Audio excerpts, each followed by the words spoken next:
So now I want to make a short video about using the division algorithm. So the division algorithm is, as we said before, is really, really important. And so you want to make sure that you understand how it is that I'm getting the values that I'm getting, because inevitably it's going to be how you end up getting modulo. So let's say, for example, I want to figure out what 57 mod 17 is. All right. In order to figure that out, I've got to use the division algorithm because 57 mod 17 is going to equal the remainder from the division algorithm. So what I'm going to do is I'm going to take 57 and I'm going to divide it by 17. All right. And let me show you what that looks like on my calculator. So I'm going to take 57 divided by 17. Okay. And that's 3.352 blah, blah, blah, blah, blah. Okay. This value here, the 3, right, the whole number value, that's going to end up being your dividend. Okay. So 57 is going to equal 17 times 3 plus, and then we're going to have a remainder.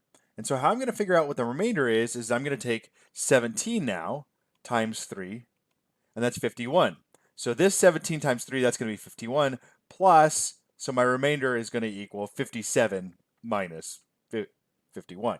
So 57, so I get 51, so I'm going to take 57, I'll subtract 51, and that gives me my remainder.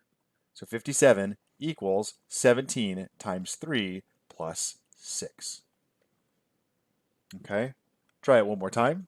Let's say, for example, I'm going to take this. I've got 423 mod 7.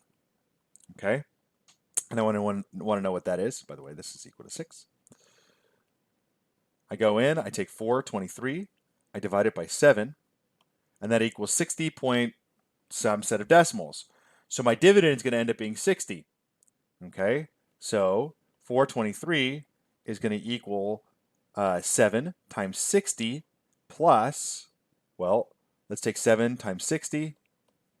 That's 420. So 423 minus 420 is 3. Okay, so that means that that's my remainder.